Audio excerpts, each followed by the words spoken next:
வணக்கம். வாழ்க்கையில் வெற்றி பெற்று சாதனைகள் படைத்த மனிதர்களை பற்றி நம்ம பேசிக்கிட்டு இருக்கோம்.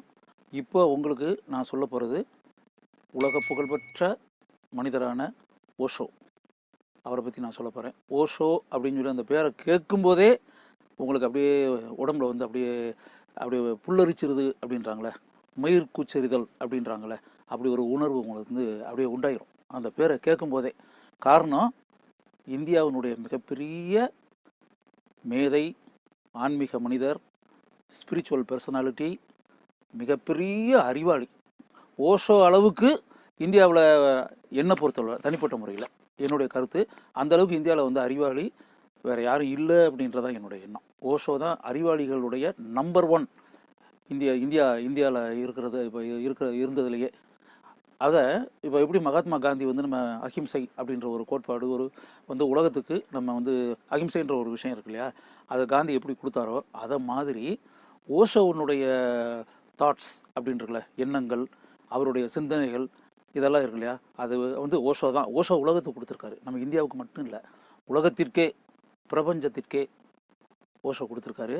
அது வந்து நம்ம வந்து மனசுக்குள்ளே நினச்சி கூட பார்க்க முடியாது.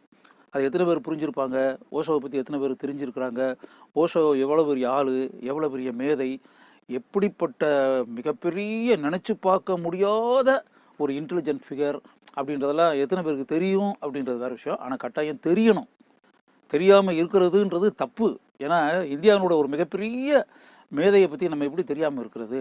இப்போ உதாரணத்துக்கு இப்போ நீங்கள் என்ன எடுத்துக்கிட்டிங்கன்னா, என்னுடைய வந்து ஓஷோ, இப்போ வந்து நான் ஓஷோன்ற பேரை கேள்விப்படுறப்போ ஓஷோன்ற பேர் கிடையாது, அவர் பேர் ரஜினிஷ், பகவான் ரஜினிஷ் அப்படின்ற பேர், அந்த பேர் தான் இருந்துச்சு. நான் 1977 மதுரையில் எஸ் வெள்ளச்சாமிநாதர் காலேஜ், அதில் வந்து பிஎஸ்சி கெமிஸ்ட்ரி நான் படிச்சுக்கிட்டு இருந்தேன். 3rd இயர் படிக்கும்போது கல்லூரி நூல் நிலையத்தில் போய் அப்படியே நான் படிச்சுக்கிட்டே இருக்கும்போது அதில் வந்து குஷ்வந்த் சிங் அப்போ எடிட்டராக இருந்தார். Illustrated weekly of India, illustrated weekly வார இதழ், ரொம்ப புகழ்பெற்ற வீக்லி. அந்த புக்கை வந்து அப்படியே அந்த வார இதழை அப்படியே புரட்டிகிட்டே வரும்போது காட்மென் ஆஃப் இந்தியா அப்படின்னு போட்டு ஒரு ஆர்டிக்கிள் இருந்துச்சு. அந்த ஆர்டிக்கிள் இருந்துச்சு. அப்போ வந்து இந்திரா காந்தி பிரைம் மினிஸ்டர் இருந்தாங்க.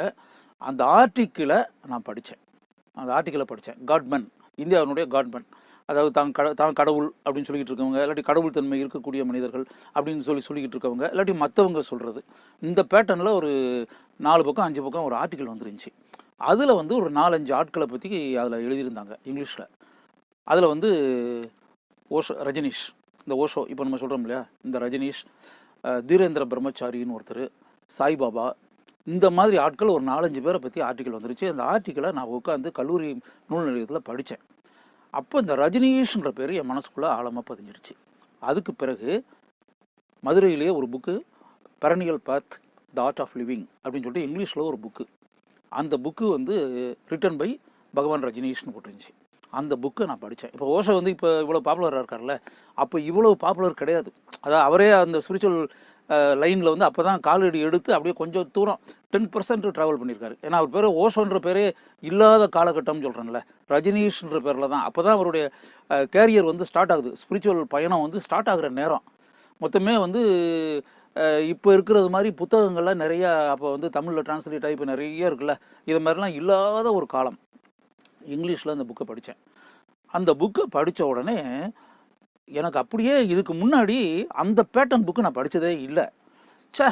இப்படி ஒரு புக்கா, இப்படிப்பட்ட ஒரு லைன்ஸா, என்ன பியூட்டிஃபுல் சென்டென்ஸ் ஃபார்மேஷன், எளிமையான வாக்கிய அமைப்பு, மிகப்பெரிய விஷயங்களை எளிய வார்த்தைகளில் அவர் சொன்ன அந்த விஷயங்கள் எனக்கு ரொம்ப பிடிச்சிருந்துச்சு.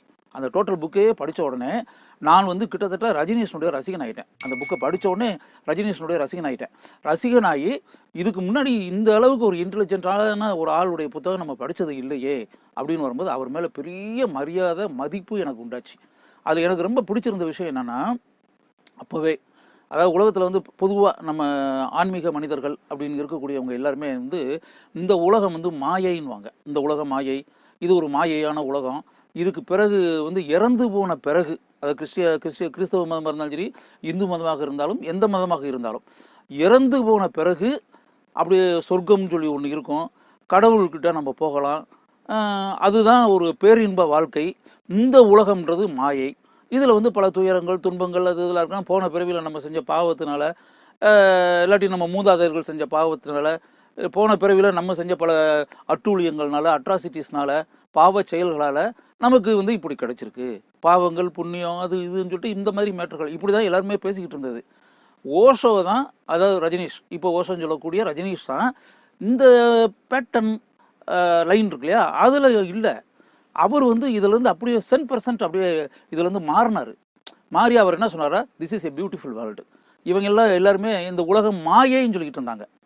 அதை இந்து மத ஆன்மீக மனிதர்கள், சாமியார்கள்னு நம்ம சொல்கிறோம்ல, இவங்கலேருந்து பெரிய பெரிய ஆள்களாக நம்ம தலையில் வச்சு கொண்டாடிக்கிட்டு கொண்டாடிய இப்போவும் கொண்டாடிக்கிட்டு இருக்கக்கூடிய மிகப்பெரிய மனிதர்கள் அநேகமாக எக்ஸப்ட் ரஜினிஷை தவிர, ஓஷோவை தவிர எல்லாருமே இந்த உலகம் மாயைன்னு தான் சொன்னாங்க. இதுக்கு பிறகு வேற ஒரு உலகம் இருக்குது, இன்னும் அடுத்து 7 பிறவிகள் இருக்குது, இப்படி தான் சொன்னாங்க. அவர் வந்து இதுலேருந்து அப்படியே டிஃபர் ஆனார். டிஃபர் ஆகி சொன்னார், this is the beautiful world, this is a beautiful world. இந்த உலகம் அழகானது. இந்த உலகத்தில் இருக்கக்கூடிய விஷயங்கள் எல்லாமே மனிதர்களுக்காக படைக்கப்பட்டிருப்பது, உனக்காக படைக்கப்பட்டிருக்கு.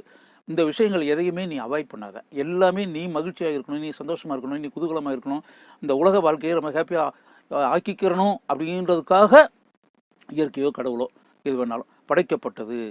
இந்த உலகத்தை நீ வந்து ரொம்ப ஹாப்பியாக வாழ். இதுக்கு பிறகு ஒரு உலகம் கிடையாது, இதுக்கு பிறகு கிடையாது. நீ செத்து போயாச்சுன்னா அதோட மேட்ரு ஓவர். இதுக்கு பிறகு ஒன்று கிடையாது. ஏன்னா சொர்க்கம் நரகம் அப்படின்றதெல்லாம் ஒன்றும் கிடையாது. நோ சொர்க்கம் நோ நரகம். அதாவது சொர்க்கத்துக்கு போயிட்டு வந்து அவர் இப்படி தான் சொல்கிறார். சொர்க்கத்துக்கு போயிட்டு வந்து இப்போ யாராவது வந்து சொர்க்கத்துக்கு போயிட்டு வந்தவன் எவனும் வந்து நம்ம பார்த்தது கிடையாது. நான் போனேன், கடவுள் பக்கத்தில் உட்காந்துக்கிட்டு இருந்தேன், கடவுள் என் கூட பேசினார், கடவுள் கூட நான் பேசிக்கிட்டு இருந்தேன் அப்படின்லாம் ஒருத்தன் கூட சொர்க்கத்துலேருந்து வந்து ஒருத்தனை கூட நம்ம பார்த்ததே கிடையாது.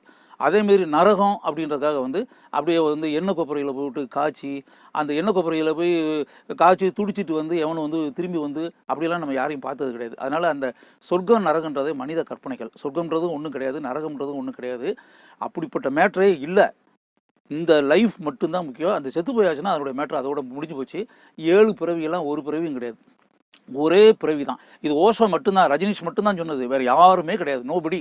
அப்போ யோசித்து பாருங்கள், 77 என்னுடைய 21 வயசு, 21 வயசில் கல்லூரியில் படிச்சுக்கிட்டு இருக்கக்கூடிய மாணவனான நான் அதை படித்தேன்.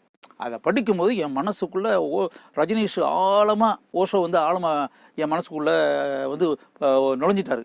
சே, என்ன அருமையான இது, இவர் சொல்கிறது தானே கரெக்டு. சொர்க்கத்துலேருந்து போயிட்டு வந்தவர் நம்ம யாரை பார்த்தோம், நரகத்துக்கு போயிட்டு வந்த ஆள் யாரை பார்த்தோம், இந்த போன பிறவி, அந்த பிறவி, அடுத்த பிறவி, 7 பிறவி, அதெல்லாம் கிடையாது. இது ஒன்று தான். அவர் என்ன சொல்கிறாருன்னா, இப்போ நீங்கள்லாம் அதெல்லாம் தெரிஞ்சுக்கிறணும். எப்படின்னா, இந்த உலகம் இருக்கு இல்லையா, இப்போ நம்ம வாழ்ந்துட்டு இருக்கோம் இல்லையா, இதுதான் நாம் நினச்சா நம்முடைய வாழ்க்கையை சொர்க்கம் ஆக்கிக்கிறலாம், நாம் நினச்சா அந்த வாழ்க்கையை நரகம் ஆக்கிக்கலாம். இப்போ பல பேர் வந்து கஷ்டப்படுறாங்க, துன்பத்தில் இருக்காங்க, துயரத்தில் இருக்காங்க, கடன் தொல்லையில் இருக்காங்க, ஏகப்பட்ட பிரச்சனைகளை சிக்கல்களில் மாட்டிக்கிட்டு தவிக்கிறாங்க. பேராசைப்பட்டு பல காரியங்களை செஞ்சு காலை தூக்கி வச்சு அப்படியே மன அமைதி இல்லாமல் தவிச்சுக்கிட்டு இருக்காங்க. பல பேர் வந்து வாழ்க்கையை நடத்த முடியாமல் அகலக்கால் வச்சு தூக்கு மாட்டி இறந்துடுறாங்க, தற்கொலை பண்ணிக்கிறாங்க, குடும்பத்தோட விஷம் குடித்து இறந்துடுறாங்க. அப்படியே துவண்டு போய் நோயாளியாகி உடம்பெல்லாம் நோயை உண்டாக்கி வச்சுக்கிட்டு அப்படியே வந்து என்ன பண்ணுறதுனே தெரியாமல் தவிச்சு அப்படியே வந்து வாழ்வதா சாவதான்னு நினச்சி போராடிக்கிட்டு இருக்காங்க. இப்படியெல்லாம் நம்ம பார்த்துக்கிட்டு இருக்கோம் இல்லையா. இது ஒன்று. இன்னொரு வகையில் பார்த்திங்கன்னா, வெற்றிகரமாக அந்தந்த அவங்கவுங்களுக்கு தெரிஞ்ச விஷயத்தில் காலத்துக்கு வைக்கிறது, அது அந்த காரியத்தை தொடர்ந்து செயல்படுறது, அதில் வெற்றி பெறுறது, சாதனைகள் படைக்கிறது, மிகப்பெரிய சாம்ராஜ்யத்தை உண்டாக்குறது அப்படின்றது. அது வந்து எல்லா வகையான அரசியல்வாதியாக இருக்கலாம், தொழில் அதிபர்களாக இருக்கலாம், ஒரு ஸ்போர்ட்ஸ்மேனாக இருக்கலாம், இல்லாட்டி இலக்கியவாதியாக இருக்கலாம், கவிஞராக இருக்கலாம், எழுத்தாளராக இருக்கலாம், ஓவியராக இருக்கலாம், இன்னும் பல துறைகள், என்னென்ன துறைகள் இருக்கோ, ஒரு லெக்சரராக இருக்கலாம், ப்ரொஃபஸராக இருக்கலாம், ஃபிலாசபராக இருக்கலாம், சயின்டிஸ்டாக இருக்கலாம், டாக்டராக இருக்கலாம், ஒரு பொறியியல் வல்லுநராக இருக்கலாம், இல்லாட்டி ஒரு ஃபிலாசபராக இருக்கலாம், மிகப்பெரிய தத்துவ ஞானியாக இருக்கலாம். எந்த லைன் வேணாலும், எந்த லைன், எப்படிப்பட்ட லைன் எடுத்தால் கூட அந்தந்த லைனில் அப்படியே வந்து மிகப்பெரிய சாதனைகளை பண்ணி இந்த வாழ்க்கையை சந்தோஷத்திற்குரிய, அவங்களுக்கு பார்த்தீங்கன்னா கவலை எதுவுமே இருக்காது, ஒவ்வொரு நிமிஷமும் அப்படி தொடர்ந்து இயங்கிக்கிட்டே இருப்பாங்க. இதை வாழ்க்கையை அவங்க பார்த்தீங்கன்னா ஃபேமிலி லைஃப் எல்லாமே பார்த்தீங்கன்னா ரொம்ப ஹாப்பியாக இருக்கும், சந்தோஷமாக இருப்பாங்க, மனைவி குழந்தைகளோட அருமையான ஒரு வாழ்க்கை வாழ்வாங்க. அவங்க என்னென்ன நினைக்கிறாங்களோ அந்த பொருள்கள்லாம் வாங்குவாங்க, எங்கெங்கே போகணும்னு நினைக்கிறாங்களோ அந்த இடங்களுக்கெல்லாம் போவாங்க, என்னென்ன பொருள் இதை சாப்பிடணும்னு நினைக்கிறாங்களோ அதெல்லாம் சாப்பிடுவாங்க. டோட்டலாக பார்த்தீங்கன்னா அவங்களுக்கு கவலை எந்த பிரச்சனையும் இருக்காது. அப்போ வந்து அவங்க வாழ்க்கையை சொர்க்கமாக ஆக்கி கொள்கிறார்கள். அப்போ இப்போ சில பேர் பார்த்தீங்கன்னா காலையிலேருந்து சாயங்காலம் ஒரு தண்ணி அடிச்சுட்டு மது அருந்திட்டு அப்படியே கிடந்து அவன் வாழ்க்கையை நரகமாக்கிறான். பல பேர் வந்து பெண் மோகத்தினால காம வெறியினால தன்னுடைய வாழ்க்கையை குட்டிச்சோறாக்கிறது. இந்த மாதிரி பல வகையானது இருக்குல்ல. அப்போ நினச்சி பார்த்தா மனிதன் நினைத்தால் வாழ்க்கையை சொர்க்கமாகவும் ஆக்கிக் கொள்ளலாம், நரகமாகவும் ஆக்கிக் கொள்ளலாம். இது மனிதன் கையில் தான் இருக்குது. இந்த பிறவியிலேயே தான் சொர்க்கமாக்கிக் கொள்வதும் நரகமாக்கிக் கொள்வதும் உன் கையில் தான் இருக்குது. சொர்க்கம் நரகம்ன்றது எங்கேயோ கிடையாது, இங்கேயே இருக்குது. நீ நினைச்சா இப்போ நரக வாழ்க்கையை நடத்திக்கிட்டு இருக்க, நினைச்சா நீ சொர்க்க வாழ்க்கையை அமைச்சுக்கிற முடியும். சொர்க்க வாழ்க்கையை அமைச்சுக்கிட்டு இருக்கவன் அப்படியே திசை மாறி போய் தறிகட்டு போயாச்சுன்னா நரக வாழ்க்கை ஆயிரும் அவன் வாழ்க்கை. இதுதான் ரஜினிஷ் ஓஷோ சொன்னது. இந்த விஷயங்கள் எனக்கு ரொம்ப பிடிச்சிருந்துச்சி. இப்போ நம்ம யாராக இருந்தாலும் சரி, நீங்கள் நான் யார் வேணாலும் நம்ம இப்போ வாழ்ந்துகிட்டு இருக்கோம் இல்லையா, இந்த வாழ்க்கை வந்து ஒரு நாள் என்னைக்காவது ஒரு நாள், அது எப்போன்றது சொல்ல முடியாது. 60 வயசா, 70 வயசா, 80 வயசா, 90 வயசா, 95, 100, 105, 110 அப்படி கூட வாழலாம்ல. அத்தனை வருஷங்கள் கூட நம்ம உயிரோடு இருக்க முடியும்ல, பல சாதனைகளை பண்ணலாம்ல, துடிப்பாக இருக்கலாம்ல, அப்படியே பல எந்த விதமான இதெல்லாம் உற்சாகத்தோடு நம்ம இருக்கலாமே. 100 வயசில் கூட உற்சாகமாக இருக்கக்கூடிய மனிதர்களாக நம்ம பார்த்துருக்கோமே. அப்படி வரும்போது இந்த வாழ்க்கையை நம்ம எந்த அளவுக்கு ஹாப்பியஸ்ட் லைஃப் அப்படி அமைச்சுக்கிறணும் அப்படின்றத ஓஷோ வந்து ரஜினிஷ் சொல்லியிருக்காரு. அதை நம்ம இப்போ நினச்சி பார்த்தா இப்போ வந்து இதுதான் வாழ்க்கையில் வந்து அப்படியே சக்ஸஸ்ஃபுல் மேன், வாழ்க்கையில் வெற்றி பெறுவது, வாழ்க்கையில் வந்து மிகப்பெரிய சாதனைகள் பண்ணுறது அப்படின்றதெல்லாம் இருக்குல்ல. அது வந்து பணத்தை சம்பாதிச்சு தான் ஒருத்தர் வந்து அப்படி வந்து இதாகணும்னு அவசியம் இல்லை. இந்த விஷயத்தை அப்படியே ஓஷோ சொன்னதை ரஜினிஷ் இப்போ சொல்லியிருக்கக்கூடிய இந்த விஷயத்தை நம்ம வந்து அப்படியே மனப்பூர்வமாக நம்ம மனசுக்குள்ளே அப்படியே ஏற்றிக்கிட்டு இது அப்படி செயல்பட்டோம்னாலே இந்த வாழ்க்கையை சொர்க்கமயமாக மிக அருமையான ஒரு வாழ்க்கையை அமைச்சுக்கிடலாம். இது வந்து அவர் சொன்னது. இப்போ என்னென்னா, இப்போ உங்களுக்கு வந்து இப்போ ரஜினிஷ் தான் ஓஷோன்றது இப்போ சொல்லிட்டேன். ஏன்னா முதல்ல ரஜினிஷ், பின்னாடி ஒரு ஓஷோன்ற பேரில் வந்து பின்னாடி அவர் டெவலப் ஆகிட்டார். ஓஷோன்ற பேரில் ரொம்ப பாப்புலர் ஆகிட்டார். ஆரம்பத்தில் நான் படிக்கும்போது ரஜினிஷ்ன்ற பேரில் தான் படித்தேன்றதுக்காக இப்போ ரஜினிஷ் சொல்லிட்டு இருந்தேன். இப்போ இனிமேல் வந்து இப்போ நான் வந்து உங்களுக்கு ஓஷோன்ற பேரில் சொல்லிடுறேன். ஏன்னா ஓஷோன்ற பேரில் தான் அவர் உலக அளவில் ரொம்ப பாப்புலர் ஆகிருக்கிறதுனால இப்போ ஓஷோன்ற பேர்லேயே நான் சொல்கிறேன் அவரை பற்றி. இப்போ நீங்கள் யோசித்து பார்த்தீங்கன்னா இப்போ வந்து லைஃப் இப்போ நம்ம அவர் சொல்லக்கூடிய மிகப்பெரிய மேட்டர் என்னென்னா, எல்லாருமே வந்து பல விஷயங்களை நீங்கள் அவாய்ட் பண்ணணும்னு சொல்லியிருப்பாங்க. பல இந்து மத ஆன்மீக மனிதர்களும் சரி, வேறு மதங்களில் இருக்கக்கூடியவங்களும் சரி. அப்போ உதாரணத்துக்கு மது அருந்துறதுன்னே வச்சுக்கிடுவோமே. மது அருந்தக்கூடிய விஷயம்னாலே இது கெட்டது, இது பாவம், இது குடிக்கிறதே தப்பு, இது தப்பு, இது ரைட்டு, இது தப்பு ரைட்டு, இதை நீங்கள் யூஸ் பண்ணலாம், இதை யூஸ் பண்ணக்கூடாது, இதை வந்து தொட்டாலே பாவம், இதை தொடலாம், இதை தொடக்கூடாது, இப்படி பல விஷயங்கள், ஏகப்பட்ட விஷயங்களை விளக்கி அதாவது அதெல்லாம் அவாய்ட் பண்ணணும் அப்படின்னு சொல்லியிருக்காங்களே. ஓஷோ வந்து எதையுமே அவாய்ட் பண்ணாதன்றார். Don't avoid anything in the world. எதையுமே அவாய்டு பண்ணக்கூடாது. இந்த விஷயங்கள் எல்லாமே உனக்காக படைக்கப்பட்டிருப்பதான். ஒரு மலை இருக்குது, அழகான மலை, ஹில், மவுண்டன், அது வந்து நம்ம ரசிக்கிறதுக்காக தான். ஒரு பியூட்டிஃபுல் ட்ரீஸ், அருமையான மரங்கள், செடிகள், கொடிகள், வானம், நிலவு, சூரியன், நட்சத்திரங்கள், மேகம், நீர், குளம், ஏரி, கடல், ஆறு, இதே மாதிரி மலைச்சிகரங்கள், இப்படி மலர்கள், ஆயிரக்கணக்கான ஃப்ளவர்ஸ், மலர்கள், இப்படி ஒவ்வொன்றா பார்த்தீங்கன்னா அப்படி மலர்கள், அப்படியே ரோஜா பூவே வேறு கலர்களில், அப்படியே டேலியா, சிரியா, லில்லி, இப்படியே ஒவ்வொரு நம்ம இதில் பார்த்தா செவந்தி அப்படிலாம் நம்ம சொல்கிறோம்ல, முல்லை, அல்லி, இது மாதிரி ஏகப்பட்டது எல்லாம் இது மாதிரி ஆயிரக்கணக்கான ஃப்ளவர்ஸ், மல்லிகை, பிச்சி அப்படிலாம் சொல்கிறோம்ல. இந்த மலர்கள்லாம் அழகாக இருக்குது, பியூட்டிஃபுல்லாக. இந்த மலர்களை நம்ம பார்க்குறோம், ரசிக்கிறோம். இப்போ எத்தனை பேர் அந்த மலர்களை பார்க்குறோம், எத்தனை பேர் ரசிக்கிறாங்க, எத்தனை பேர்? அப்போ அவர் என்ன சொல்கிறாருன்னா, எதையுமே அவாய்ட் பண்ணாதீங்க. இந்த அழகான விஷயங்கள்லாம் இருக்கு இல்லையா, அதெல்லாம் அனுபவிங்க, வாழ்க்கையில் அனுபவிங்க. இப்போ மது இருக்குது அப்படின்றக்கா இப்போ சும்மா உதாரணம் பேசிட்டு சொல்கிறேன். ஒரு 10 பாட்டில் பிராண்டி ஒரு இடத்துல இருக்குதுன்னு வச்சுக்குருவோம். இப்போ நம்ம தண்ணி அடிக்கணும்னு சொல்லிட்டு ஒருத்தனுக்கு ஆசை வருதுன்னு வச்சுக்குருவோம். ஆசை வரலைன்னா விஷயம் வேறு, ஆசை வருது, அவன் அதுக்கு வந்து மது அருந்தணும்னு நினைக்கும் போது அவர் என்ன சொல்கிறேன்னா, அவாய்ட் பண்ணாத. தண்ணி அடிக்கணுன்ற மாதிரி தோணுதா, அடி. எவ்வளோ அடிச்சிருவ? 2 பெக்கு, 3 பெக்கு, 4, 5, அவ்வளோதானே.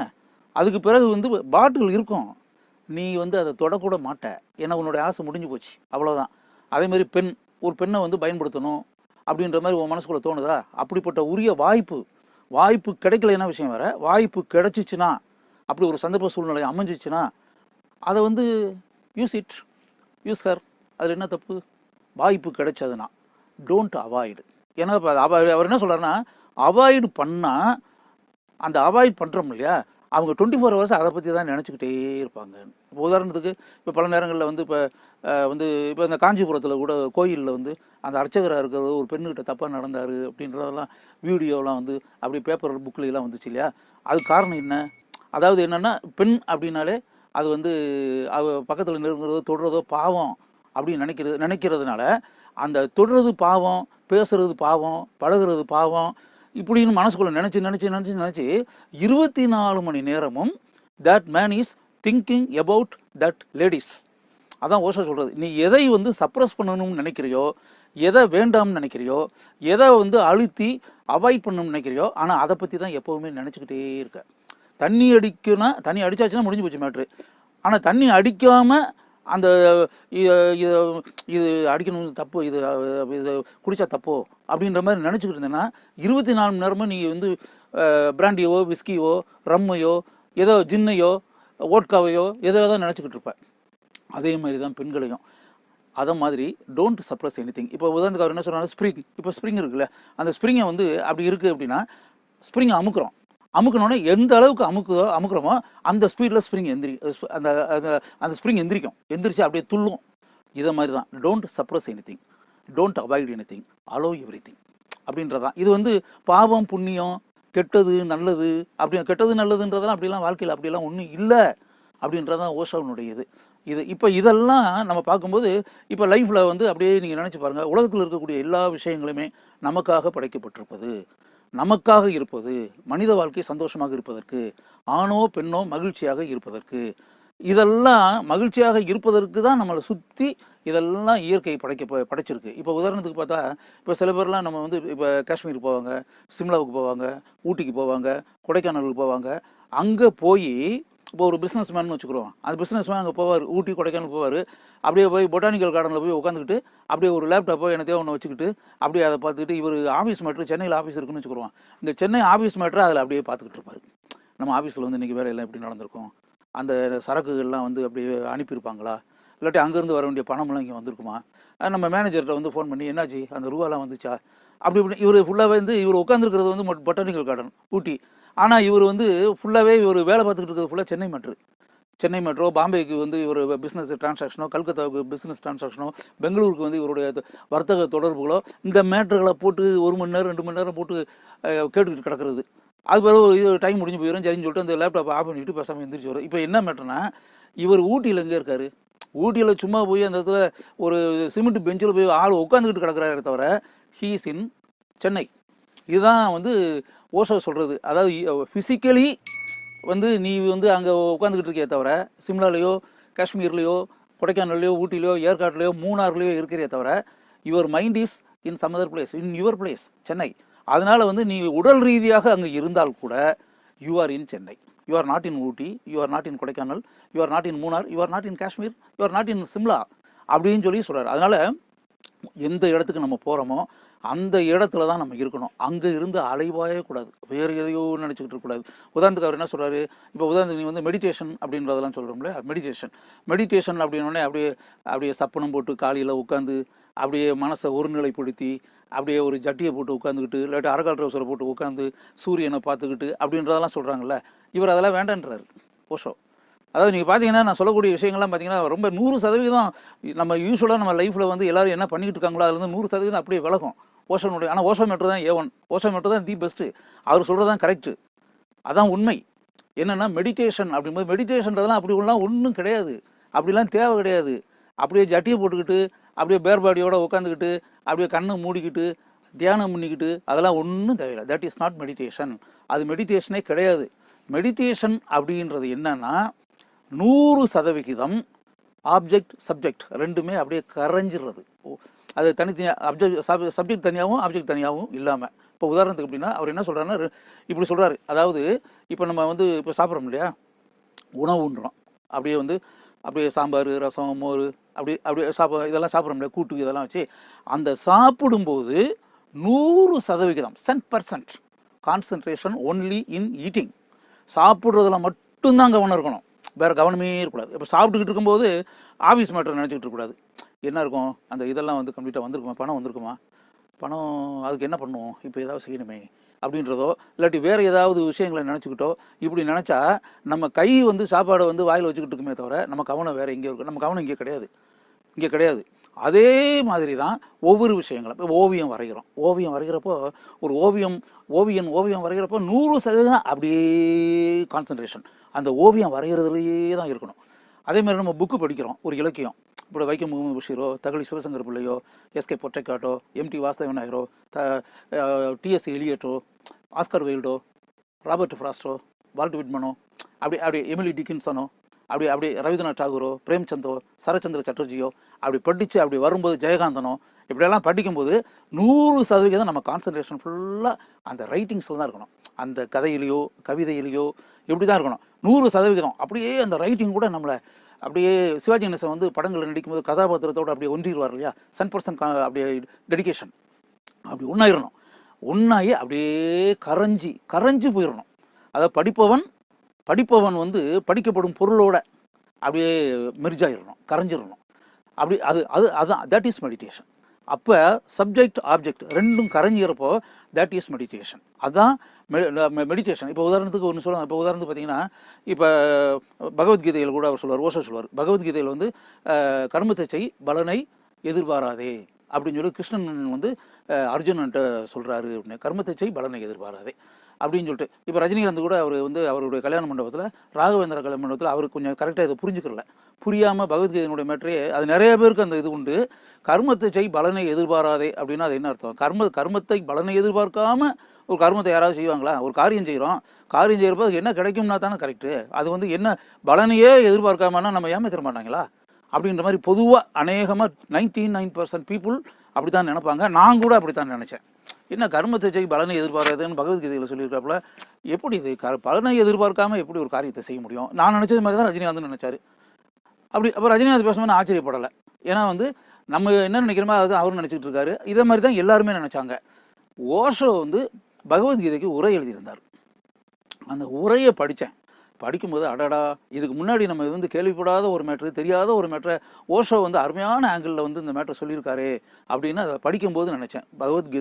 பகவத்கீதைக்கு ஓஷோ எழுதின உரையை படிக்கும்போது அவர் என்ன சொல்கிறாருன்னா, கர்மத்தை செய் பலனை எதிர்பாராதே அப்படின்னா, பலனை எதிர்பாராதேன்னா அந்த அர்த்தம் அல்ல. இப்போ வந்து உதாரணத்துக்கு ஒரு கர்மத்தை செய்கிறோம், ஒரு வேலை செய்கிறோம், ஒரு பணியை செய்கிறோம். ஒரு கார்பெண்டர் ஒரு மரத்தை வெட்டுறாரு, இல்லாட்டினா ஒரு அது நாற்காலியாவோ என்னதோ ஒன்று செய்கிறாரு. இந்த காரியத்தை செய்யும்போதே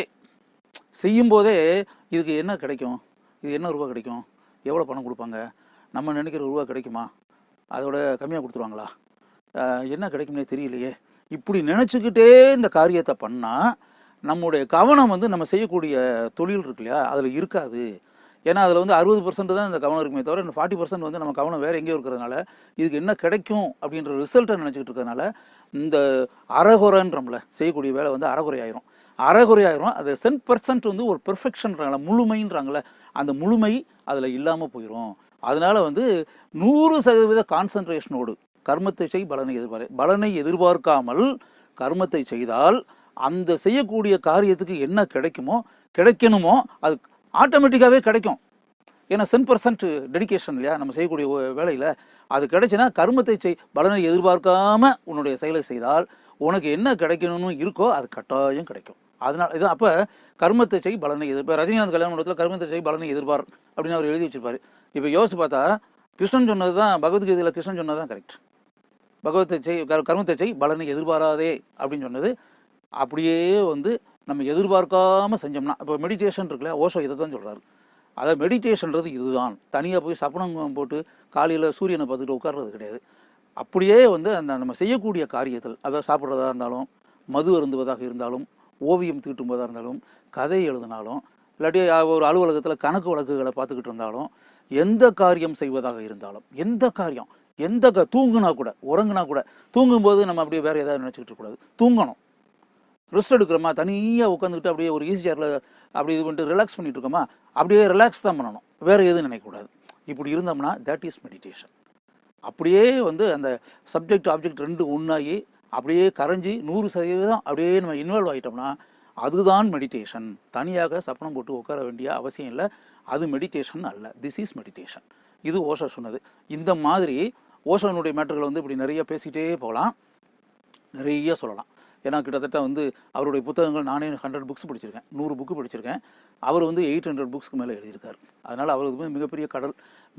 நம்ம ஒரே ஒரு விஷயத்தில் என்னென்னா, நம்ம மனசுக்குள்ளே இப்போ இந்த விஷயங்கள் எல்லாமே, அதாவது நீங்கள் என்னென்னா இதை வந்து இப்போ நீங்கள் கேட்டுக்கிட்டு இருக்கீங்க, பார்த்துக்கிட்டு இருக்கீங்க, உங்கள் வாழ்க்கையில் சக்ஸஸ்ஃபுல் மேன், வெற்றி பெறக்கூடிய மனிதர்களாக, அப்படியே வந்து சாதனைகள் படைக்கக்கூடிய மனிதர்களாக அப்படின்னா, உங்களுடைய மனசெல்லாம் எப்படி எந்த அளவுக்கு இந்த அதாவது எந்த விதமான பதட்டம் இல்லாமல் அப்படியே ரிலாக்ஸ்டாக அப்படியே இருந்து, இந்த கிட்டத்தட்ட இப்போ மெடிடேஷன் நான் சொன்னேன்ல, நீங்கள் செய்யக்கூடிய காரியங்களில் எந்த அளவுக்கு இரண்டரை கலந்து ஒன்றாக அப்படி இருந்து இப்படியெல்லாம் செஞ்சு, அதே மாதிரி இந்த உலகம் அப்படி எப்போ பார்த்தாலும் கவலை நிறைந்த முகங்களோடு இல்லாமல், இந்த உலகம் அருமையான உலகம், பியூட்டிஃபுல் வேர்ல்டு.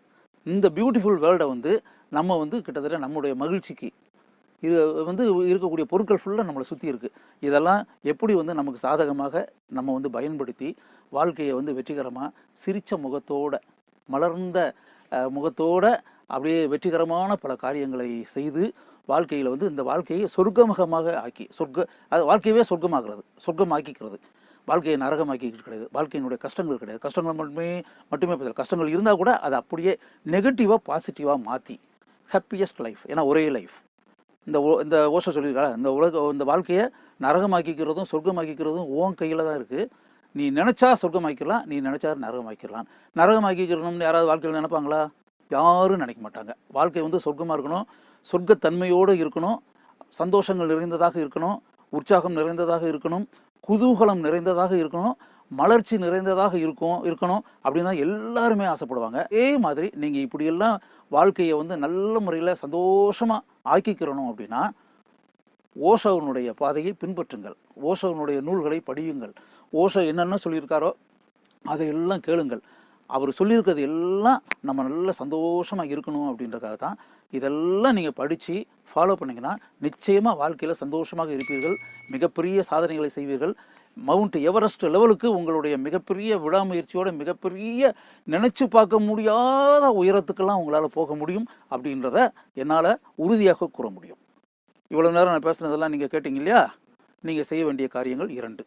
ஒரு காரியம், இந்த சைட்டை வந்து உடனடியாக நீங்கள் சப்ஸ்கிரைப் பண்ணுங்கள். சப்ஸ்கிரைப் பண்ணிங்கன்னா இந்த மாதிரி வெற்றி பெற்ற மனிதர்கள் அவங்களுடைய கதைகள் உண்மையான கதைகள் நிறைய வந்து உங்களுக்கு பயனுள்ள விஷயங்களாக இருக்கும். அந்த மனிதர்கள் சொன்னது, அந்த மனிதர்கள் வாழ்ந்தது, அந்த மனிதர்கள் செய்த சாதனைகள், இது எல்லாமே உங்களுக்கு வந்து மிகப்பெரிய இன்ஸ்பிரேஷனாக இருக்கும். அதை கேட்டு நீங்கள் வாழ்க்கையில் மிகப்பெரிய வெற்றிகள்லாம் நிறைய படைக்க முடியும். அதுக்கு வந்து நீங்கள் செய்ய வேண்டிய நிறைய இதெல்லாம் பார்க்கணும் அப்படின்னா இந்த சேனலுக்கு வந்து உடனே சப்ஸ்கிரைப் பண்ணுங்கள். அதுக்கு பிறகு நீங்கள் மட்டும் இந்த பெனிஃபிட்டை வந்து அடைஞ்சி அப்படின்னு நினைக்கக்கூடாது. உங்களுடைய நண்பர்கள், உறவினர்கள், உங்களுக்கு தெரிஞ்சவங்க, வெல்விஷர்ஸ் எல்லாருக்கும் இந்த விஷயத்தை வந்து அப்படியே ஷேர் பண்ணுங்கள். நிறைய பேர்கிட்ட போய் சேரட்டும். அவர்களும் உங்களை மாதிரியே பயன்பெறட்டும், பயன்பெற்று வாழ்க்கையில் சந்தோஷமாக வாழட்டும்.